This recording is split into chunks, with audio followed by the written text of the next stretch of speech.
अजीज तलबा, अस्सलाम वालेकुम। कंडक्टर्स के हवाले से आज बात करेंगे हम।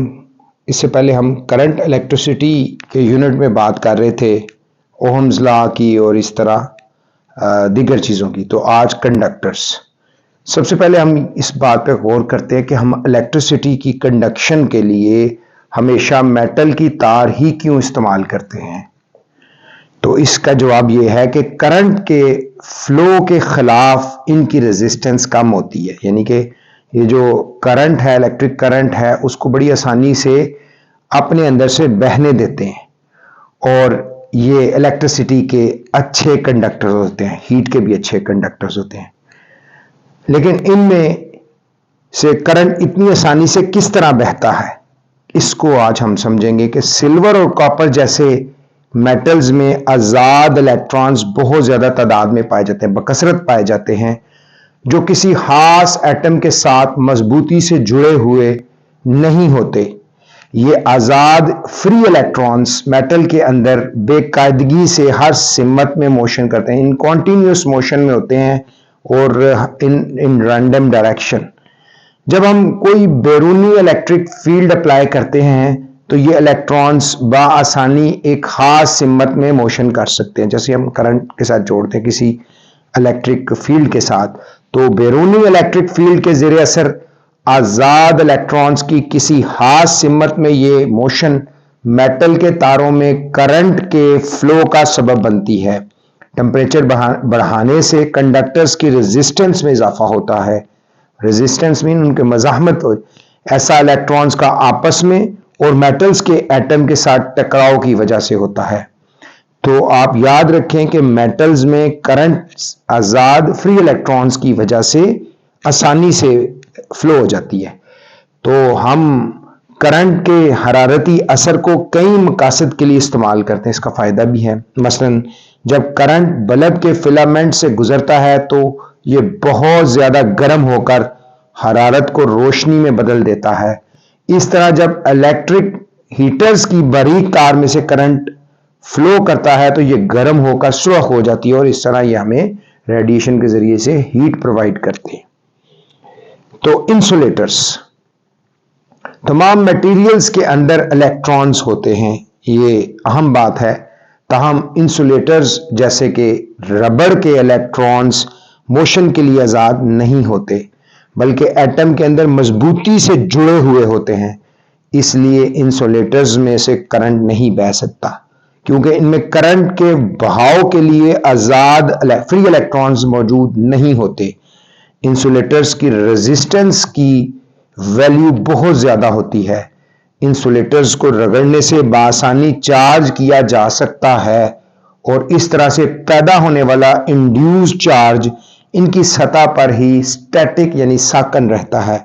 इंसुलेटर्स की मजीद मिसालें ग्लास यानी शीशा, लकड़ी, प्लास्टिक और रेशम वगैरह है। तो इसका मतलब यह है कि इंसुलेटर्स में फ्री इलेक्ट्रॉन्स नहीं होते, उनकी गैर मौजूदगी, क्योंकि जितने भी एटम्स इंसुलेटर्स में मौजूद होते हैं वो बड़ी मजबूती से एक दूसरे के साथ जुड़े रहते हैं, जिसकी वजह से इनके ऊपर चार्ज स्टैटिक हालत में तो मौजूद होता है लेकिन वो आगे फ्लो नहीं करता। यही वजह है कि इंसुलेटर्स हमेशा bad conductor of heat and electricity होते हैं, इनके अंदर से बिजली या हरारत पास नहीं होती। तो रेजिस्टेंस को जोड़ने के तरीके, कॉम्बिनेशन ऑफ रेजिस्टर्स। रेजिस्टर्स को दो तरीकों से जोड़ा जा सकता है। इससे पहले हमने जब सर्किट पढ़ा था, पैरेलल सर्किट और सीरीज सर्किट में, उसमें भी दो तरीके। इसी तरह रेजिस्टेंस को जोड़ने के दो तरीके हैं, सीरीज कॉम्बिनेशन ऑफ रेजिस्टर्स।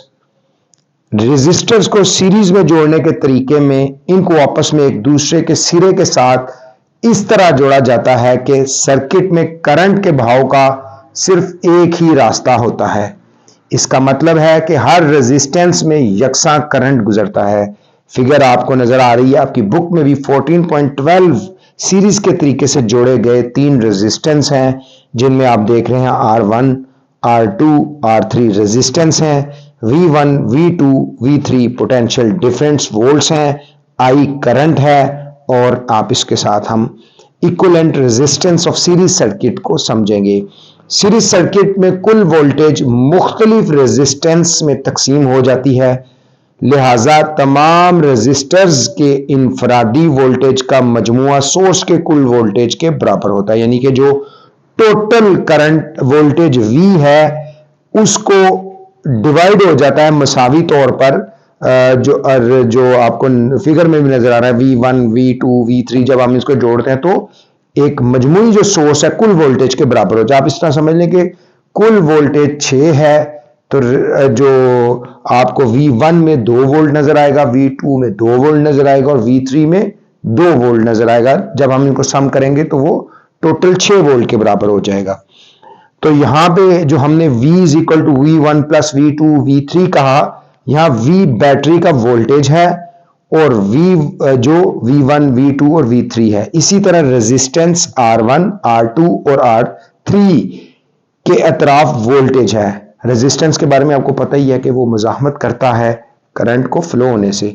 अगर हर रेजिस्टेंस में से करंट I गुजर रहा है तो ओहम के कानून के मुताबिक V is equal to IR1 plus IR2 plus IR3।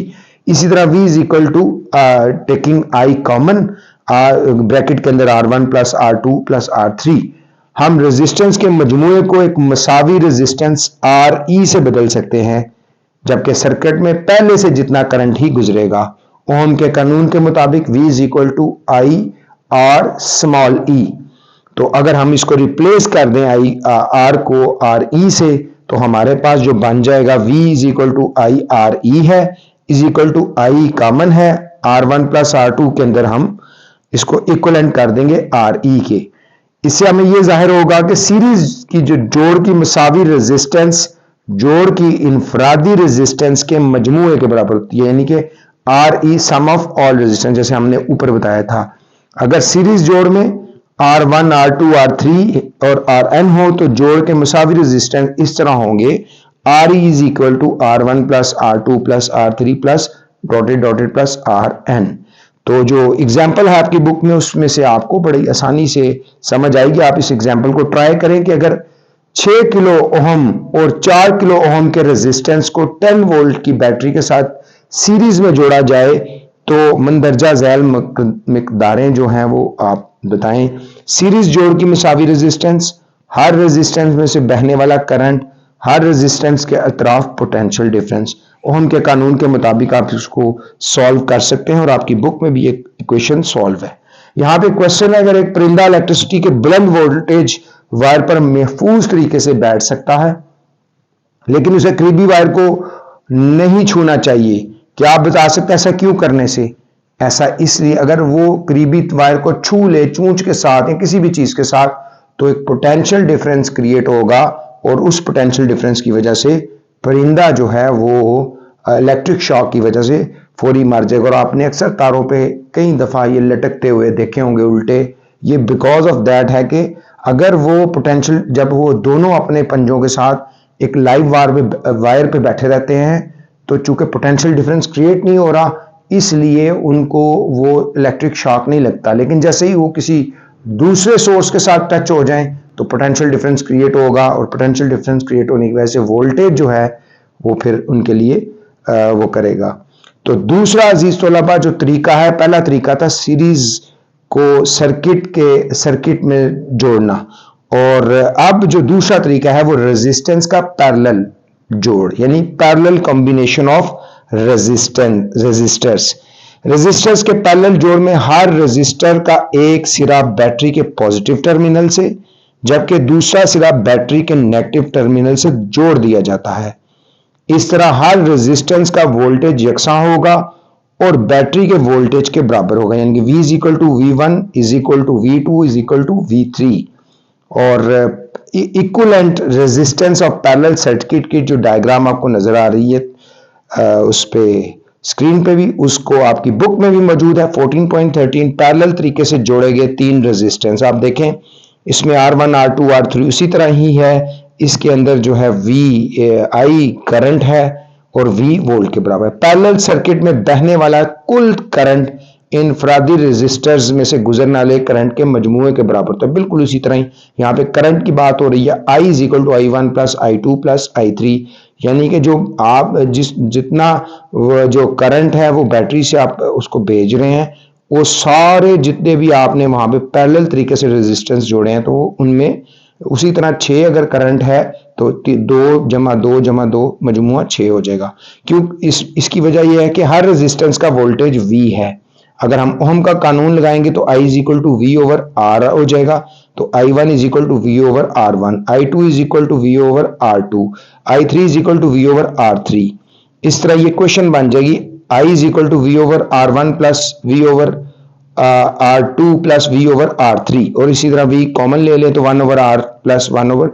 तो इसका मतलब यह है कि हम हर रेजिस्टर्स के मजमूए को एक सिंगल रेजिस्टर से बदल सकते हैं, जिसको मसावी रेजिस्टर उसी तरह RE कहते हैं, जबकि सर्किट में पहले जितना करंट ही गुजर रहा है। तो V = IRE हो जाएगा और R नीचे हो जाएगा। यहां पे आपको एक बात समझनी है कि पैरेलल जो जोड़ की मुसावी रेजिस्टेंस का रेसिप्रोकल मीन उलट 1/, में आ जाता है। इनफरादी रेजिस्टेंस के मजमूए के रेसिप्रोकल के बराबर है।